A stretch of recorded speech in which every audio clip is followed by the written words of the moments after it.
Good morning champions. நம்ம கூட ஸ்வேதா இருக்காங்க. ஸ்வேதா வந்து சிவில் இன்ஜினியர். ஸோ இன்னைக்கு நமக்கு கொடுக்க ஒரு டாபிக் என்ன அப்படின்னா என்விரான்மெண்டல் இன்ஜினியரிங், அதில் வந்து வாட்டர் ட்ரீட்மெண்ட் சிஸ்டம் பற்றி பேச வந்திருக்காங்க. ஸோ நம்ம ஒரு கான்செப்ட் இருக்கு. ஃபர்ஸ்ட் ஆலம் அப்படின்னா இப்போ வாட்டர் ட்ரீட்மெண்ட்ல வந்து ஆலம் தான் வந்து மெயினா யூஸ் பண்றோம். எதுக்குன்னா கொயாகுலேஷன் பர்பஸ்க்கு. கொயாகுலேஷன் என்னன்னா வாட்டர்ல இருக்கிற சஸ்பெண்டட் சாலிட்ஸ்ல வந்து கொயாகுலன்ட் ஆகி அதை வந்து நம்ம ஃபில்ட்ரேஷன் பண்றதுக்கு ஈஸியா இருக்கும். அதான் வந்து ஆலம் யூஸ் பண்றோம். Alum use for coagulation in water ட்ரீட்மெண்ட்ல. ஆலமோட கெமிக்கல் நேம் என்னன்னா அலுமினியம்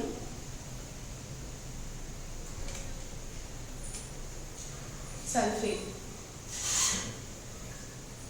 ஸோ அலுமினியம் சல்ஃபேட்டை தான் நம்ம எப்படி செல்லமா கூப்பிடுவோம் அப்படின்னா ஆலம். இப்போ செல்ல பேர் எப்படி இருக்கும்?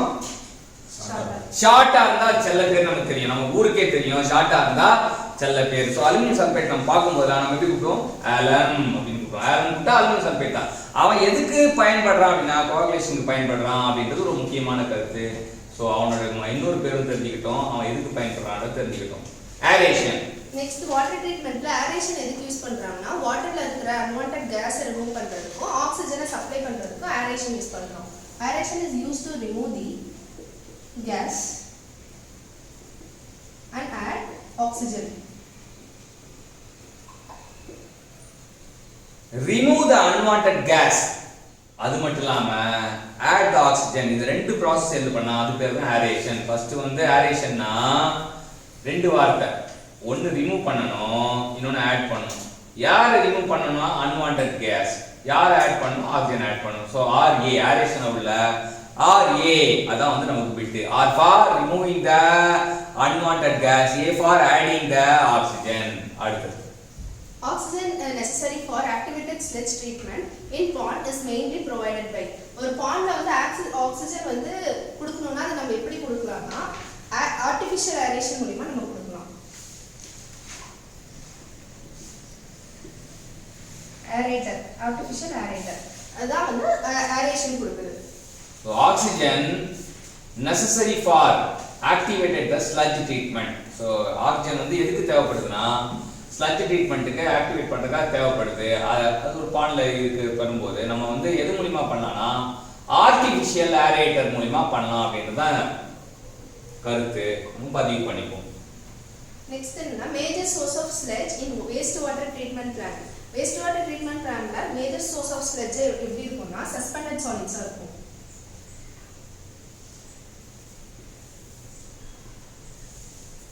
So major source of sludge.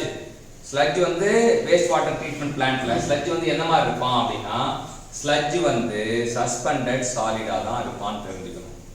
Detention time for grid chamber. Grid chamber என்னன்னா வாட்டர்ல இருக்கிற சில்ட்ஸ் சாண்ட் பார்ட்டிகல்ஸ் ரிமூவ் பண்றதுக்கு. இப்போ டிடென்ஷன் டைம் என்னன்னா வாட்டர் வந்து ஒரு ட்ரீட்மெண்ட் கிரிட்ல வந்து என்டர் ஆயிட்டு எக்ஸிட் ஆகுறதுக்குள்ள டைமிங் தான் வந்து நம்ம டிடென்ஷன் டைம் சொல்லுவோம். கிரிட் சேம்பரோட டிடென்ஷன் டைம் எவ்வளோனா 40 to 60 seconds. 40 to 60 seconds.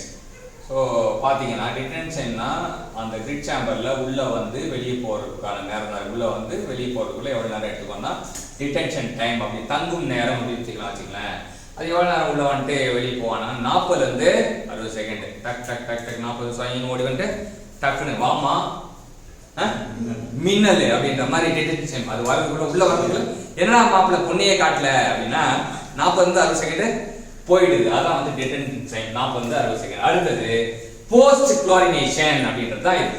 இப்போ குளோரினேஷன் எதுக்கு பண்றோம்னா வாட்டர்ல வந்து டிஸ்இன்ஃபெக்ட் பண்றதுக்காக குளோரினேஷன் பண்றோம். போஸ்ட் குளோரினேஷன் எப்போ பண்றோம்னா வாட்டர் ட்ரீட்மெண்ட் முடிஞ்சதுக்கு அப்புறம் என்னன்னா கொயாகுலேஷன், செடிமெண்டேஷன், ஃபில்ட்ரேஷன் முடிஞ்சதுக்கு அப்புறம் நம்ம குளோரினேட் பண்ணா அது போஸ்ட் குளோரினேஷன் சொல்றோம். After completion of treatment. இதே வந்து ப்ரீ குளோரினேஷன் என்னன்னா செடிமெண்டேஷன், கொயாகுலேஷன், ஃபில்ட்ரேஷனுக்கு முன்னாடி வந்து நம்ம குளோரினை ஆட் பண்றதா வந்து ப்ரீ குளோரினேஷன் அப்படின்னு சொல்லுவோம். சோ போஸ்ட் குளோரினேஷன், போஸ்ட்னா பின்னாடி, பீனா முன்னாடி.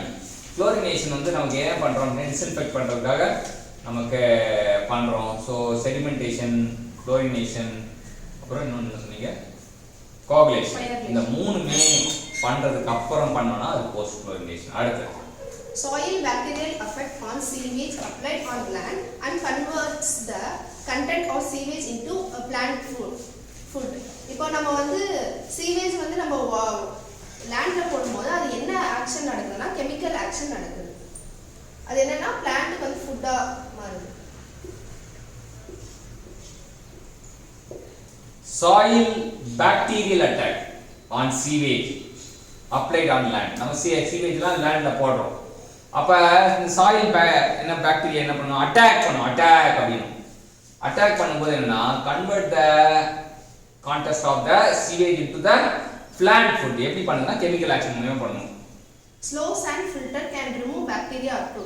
ஸ்லோ சாண்ட் ஃபில்டர்ல வந்து 98 to 99% ஆஃப் பாக்டீரியா வந்து கில் பண்ணும், ரிமூவ் பண்ணும். சோ ஸ்லோ சாண்ட் ஃபில்டர் அப்படினா அவன் பேர் தான் ஸ்லோ சாண்ட் ஃபில்டர். ஆனா எவ்வளவு பாக்டீரியா ரிமூவ் பண்ணுவானா 98 ல இருந்து 99% வரைக்கும் பாக்டீரியா ரிமூவ் பண்ணுவான். அடுத்து யூட்ரோஃபிகேஷன். யூட்ரோஃபிகேஷன் என்னன்னா இப்போ நம்ம வந்து வாட்டர் பாடிஸ்ல வந்து நம்ம waste treatment plant that is textile வாட்டர்லாம் நம்ம ரிமூவ் பண்ணும்போது அதுல வந்து நிறைய நியூட்ரியன்ட் அண்ட் பாஸ்பரஸ் கண்டென்ட் இருக்கும். அந்த லேக்கை தான் வந்து நம்ம யூட்ரோஃபிகேஷன் லேக் அப்படின்னு சொல்றோம். அப்போ எக்ஸஸ் ஆஃப்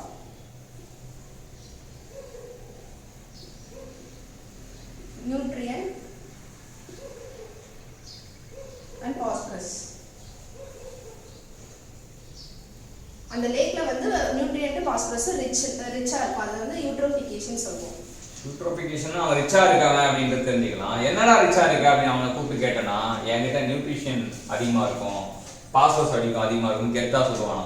என்னடா யாரா நீங்க ரிச்சா இருக்க அப்படின்னு கூப்பிட்டனா அவனை கேட்டானா நான் வந்து நியூட்ரிஷன் வந்து அதிகமா இருப்பேன், பாஸ்பரஸ் வந்து அதிகமா இருப்பேன் அப்படி சொல்றோம்னா யூட்ரோஃபிகேஷன். அப்புறம் ஒலிகோட்ரோபிக் லேக். ஒலிகோட்ரோபிக் லேக்னா என்னன்னா கம்மியா நியூட்ரிஷன் இருக்கும். Water is poor in nutrition. பஞ்சத்துல அடிக்கப்பட்டவன் பேரு ஒலிகோட்ரோபிக், அப்படியே வசதியா ரிச்சா இருக்கவன் பேருக்கு யூட்ரோஃபிகேஷன். ஸோ இன்னைக்கு 10 கான்செப்ட் ஒரு என்விரான்மெண்ட் இன்ஜினியர் மூலமா என்விரான்மெண்ட்டை பாதுகாக்கிறதுக்காக நம்ம கத்துக்கிட்டோம். அந்த என்விரான்மெண்ட் இன்ஜினியருக்கு ஒரு பக்காவான பவர்ஃபுல் போஸ்டிங் கிடைக்கும்னு சொல்லிட்டு நம்ம எல்லாரும் ப்ரே பண்ணுவோம். அது மட்டும் இல்லாமல் இந்த கண்டென்ட் நம்ம கொடுத்ததுக்காக பாராட்டுவோம், வாழ்த்துவோம், நன்றி கூறுவோம். தேங்க்யூ.